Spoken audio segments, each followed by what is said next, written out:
नमस्कार, मैं हूं दिव्या और आप देख रहे हैं आंखें न्यूज 24। आइए सबसे पहले नजर डालते हैं आज के मुख्य समाचारों पर।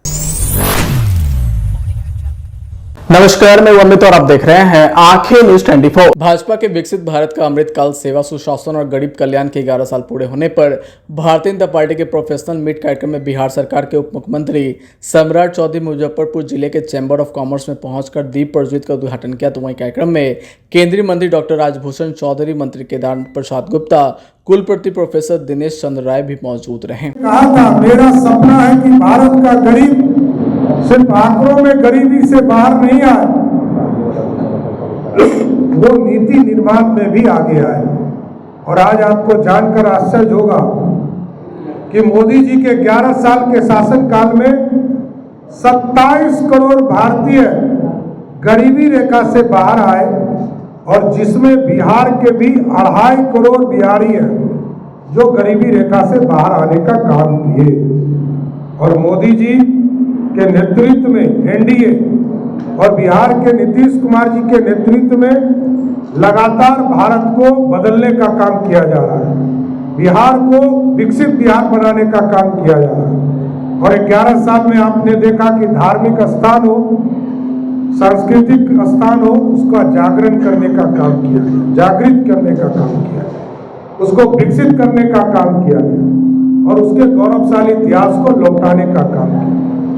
जहां अखंड भारत का सपना डॉक्टर श्यामा प्रसाद मुखर्जी ने 1950 में देखा था और पंडित चाणक्य ने आज से लगभग 2700 साल पहले देखा था, उस सपने को भी 370 को उखाड़कर एक कचरे के ढेर में फेंककर मोदी जी ने स्थापित। नमस्कार, मैं अमित और आप देख रहे हैं आंखें न्यूज 24। लालू प्रसाद यादव के जन्मदिन को लेकर बिहार सरकार में मंत्री श्रवण कुमार ने बधाई देते हुए कहा कि मैं दीर्घायु उम्र की कामना करता हूं। तो वहीं चिराग पासवान को लेकर जीतन राम मांझी के द्वारा दिए गए बयान की पैसे की बदौलत भीड़ इकट्ठा करते हैं। इस पर कहा कि एनडीए में सब एकजुट है, बैठकर हम लोग बात कर लेंगे और जो 2025 का लक्ष्य है उसको भी हम लोग पूरा करेंगे। आइए आपको सुनवाते हैं और क्या कुछ कह रहे हैं श्रवण कुमार। जन्मदिन की ढेर सारी शुभकामनाओं के साथ मनाए जन्म दिवस, दीर्घायु हों, बिहार के लोगों के लिए कुछ अच्छा काम करें, यही उनके लिए शुभकामना है। सर, चिराग पासवान कह रहे हैं कि टोटल सीट पे चुनाव लड़ेंगे, 245 सीट पे चुनाव लड़ने की बात। उधर हम भी बोल रहे हैं कि 60 सीट पे लड़ेंगे। जब चुनाव के बारे में एनडीए जो गठबंधन है उसके सभी नेता जब एक साथ बैठेंगे तो जितनी चिंताएं आपके मन में है सब दूर हो जाएगा और समय पर सब कुछ हल कर लिया जाएगा। मांझी जी ने कहा कि 60 सीटों पे चुनाव लड़ेंगे और उन्होंने कहा कि अगर एनडीए में रहकर एनडीए ने मेरी बात नहीं मानी तो फिर हम समझौता नहीं करेंगे पार्टी से। नहीं, अभी तो बातचीत भी शुरू नहीं हुआ है और बातचीत जब शुरू होगा तब न उसका फलाफल आएगा।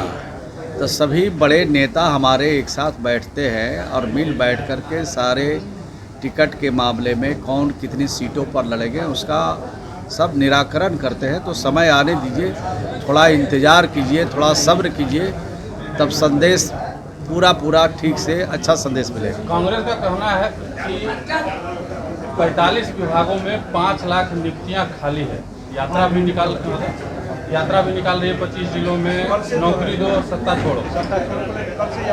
जब उनको मौका मिला तो बिहार को और देश को रसातल में ले गए, देश में गरीबी पैदा किया, लाचारी पैदा किया, भूखमरी पैदा किया और देश में ज़्यादा दिन तक कांग्रेस का ही शासन रहा और कांग्रेस के शासन में ही देश और बिहार की दुर्गति हुई है। और उसके बाद भी अगर उनके मन में बिहार के लिए, देश के लिए चिंता है तो बहुत अच्छी बात है, चिंता उनको करना चाहिए।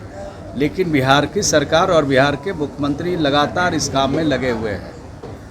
आपने देखा है कि अभी तक 10 लाख से ज़्यादा लोग को नौकरी बिहार में दे चुके हैं और 12 लाख लोगों को नौकरी देने का वचन दिया है माननीय मुख्यमंत्री जी ने, उसको भी पूरा करेंगे और 38 लाख लोगों को बिहार में रोजगार के क्षेत्र में उतारेंगे।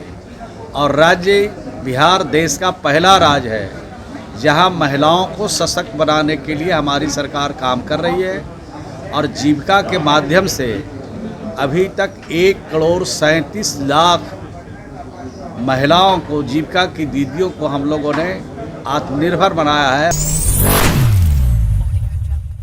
नमस्कार, मैं अमित और आप देख रहे हैं आंखें न्यूज 24। बिहार विधानसभा चुनाव से पूर्व एनडीए में तकरार की स्थिति उत्पन्न हो चुकी है। दरअसल चिराग पासवान को लेकर लगातार एनडीए में बयानबाजी का दौर जारी है, तो वहीं दूसरी ओर लोजपा रामविलास के द्वारा एनडीए व विपक्ष के नेताओं के द्वारा दिए जा रहे बयान को खारिज किया जा रहा। तो वहीं मंगलवार को केंद्रीय मंत्री जीतन मांझी के द्वारा चिराग पासवान को लेकर एक बड़ा बयान दिया गया था। बता दें कि जीतन मांझी ने कहा था कि चिराग पासवान जबरन अपनी ताकत दिखाने में लगे हैं और वो अकेले चुनाव लड़ने की बात करते हैं, जिस पर पलटवार करते हुए लोजपा रामविलास के सांसद अरुण भारती ने जीतन राम मांझी पर बड़ा हमला किया। उन्होंने साफ तौर पर तमाम दलों के केंद्रीय मंत्री, सांसद व विधायकों के द्वारा दिए जा रहे बयान पर कहा कि पार्टी ऐसे नेताओं का बयानों का कोई संज्ञान नहीं लेती। यदि किसी पार्टी के राष्ट्रीय अध्यक्ष के द्वारा यह बयान दिया जाता है तो कुछ कहा जा सकता है। इसका साफ मतलब निकलता है कि जीतन राम मांझी ऐसे वरिष्ठ नेताओं को भी अब लोजपा रामविलास के सांसदों के द्वारा संज्ञान नहीं लिया जाता, जिससे एक बार फिर से अरुण भारती के इस बयान से बिहार की सियासत में खलबली मचने की आशंका जताई जा रही। समाचारों में वक्त हो चला एक छोटे से अंतराल का। पटना में कई वर्षों से शिक्षा में अहम योगदान दे रहा है Gyansthali high school Alamganj Patna city,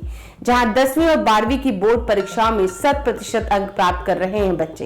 एक ऐसा स्कूल जहां न केवल होती है पढ़ाई बल्कि साथ ही साथ होती है कल्चरल एक्टिविटी, स्पोर्ट्स एक्टिविटी से जुड़े गेम्स, मैथ ओलंपियाड से लेकर साइंस ओलंपियाड, जहां बच्चों के लिए स्कूल कैंपस अत्याधुनिक सुविधाओं से लैस, छोटे बच्चों के लिए वाहन और ट्रांसपोर्ट की विशेष सुविधा। तो देर किस बात की, आज ही कराएं अपना नामांकन Gyansthali high school Alamganj Patna city में, जहां नामांकन की प्रक्रिया जारी है। संपर्क करें पुलिस चौकी Alamganj main road near Alamganj थाना पटना बिहार 800007। समाचारों में आपका फिर से स्वागत है।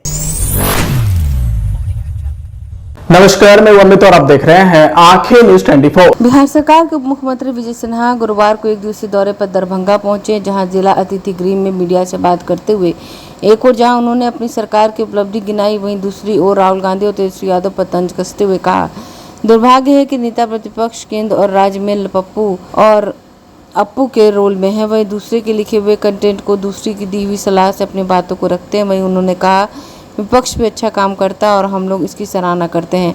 अगर हम लोग में किसी प्रकार की कमी दिखती है तो उसे भी सुधारने का प्रयास करता हूँ। दुर्भाग्य है कि नेता प्रतिपक्ष केंद्र में और राज्य में ये पप्पू और अप्पू के रोल में दूसरे के लिखे हुए कंटेंट और दूसरी की दी हुई सलाह से अपने बातों को रखते हैं। अरे अपने राष्ट्र के हित में हम विपक्ष भी अच्छा काम करता है, मैं सराहना करता हूँ। हमारी अपनी भी खामी कमी है, मैं उसको सुधारने का प्रयास करता हूँ। लेकिन ये परिवारवाद के सोने के चम्मच लेकर जन्म लेने वाले राहुल गांधी जी और तेजस्वी यादव जी, इनकी ना अपनी सोच है। अरे ये लोग चार्टर्ड विमान पर बर्थडे मनाने वाले लोग हैं। ये क्या जनता के हित और देश की बात करेंगे? अरे देश का जमीन से उठा हुआ बेटा, देश का प्रधानमंत्री नरेंद्र मोदी जी 11 साल में भारत का स्वर्णिम युग को साकार कर रहा है। नमस्कार, मैं अमित और आप देख रहे हैं आंखें न्यूज 24। प्रदेश के मौसम का अलग अलग तेवर बना हुआ है। राजधानी पटना सहित दक्षिण भागों के अधिकांश भागों में गर्म व आर्द्र दिन रहने से लोगों का बुरा हाल बना हुआ है। बता दें कि मौसम विभाग पटना के अनुसार अगले 24 घंटों के दौरान पटना सहित अधिसंख्य भागों में गर्म और आर्द्र दिन रहने को लेकर चेतावनी जारी की गई है। वहीं जबकि उत्तरी भागों के पूर्वी और पश्चिमी चंपारण, गोपालगंज, शिवहर, सीतामढ़ी, मधुबनी, सुपौल, अररिया, किशनगंज, पूर्णिया, कटिहार, मधेपुरा, सहरसा, समस्तीपुर में झोंके के साथ 50 से 80 किलोमीटर प्रति घंटे की रफ्तार से तेज हवा चलने के साथ बारिश, वज्रपात और मेघ गर्जन को लेकर ऑरेंज अलर्ट जारी किया गया है। बता दें कि गुरुवार से पटना सहित अधिसंख्य भागों में मौसम में बदलाव आने के साथ तेज हवा के साथ मेघ गर्जन, वज्रपात के साथ कुछ अन्य स्थानों पर वर्षा को लेकर चेतावनी जारी की गई है। तो वहीं मौसम विभाग के अनुसार 14 जून के आसपास पूर्वी भारत के कुछ हिस्सों में मानसून के आगे बढ़ने की भी संभावना दिखाई पड़ रही है। एक द्रोणिका उत्तर पश्चिम उत्तर प्रदेश से लेकर पश्चिम बंगाल की खाड़ी तक तथा उत्तर मध्य प्रदेश, दक्षिण छत्तीसगढ़ और मध्य उड़ीसा तक बनी हुई है। वहीं मंगलवार को पटना सहित अधिसंख्य भागों का मौसम गर्म और आर्द्र बना रहा। तीखी धूप के कारण लोग गर्मी से परेशान रहे। वहीं पटना का अधिकतम तापमान 40.4 डिग्री सेल्सियस दर्ज किया गया, जबकि 42.0 डिग्री सेल्सियस के साथ डेहरी प्रदेश में सबसे गर्म रहा। वहीं पटना, गया, छपरा, गोपालगंज, भोजपुर और औरंगाबाद जिलों का तापमान 40 डिग्री सेल्सियस के ऊपर दर्ज किया गया। अगर आपने अभी तक हमारे चैनल को सब्सक्राइब नहीं किया है तो हमारे चैनल को जल्द से जल्द सब्सक्राइब करें, लाइक करें और शेयर करें। देश और दुनिया की तमाम खबरों को देखने के लिए लगातार देखते रहें आंखें न्यूज़ 24।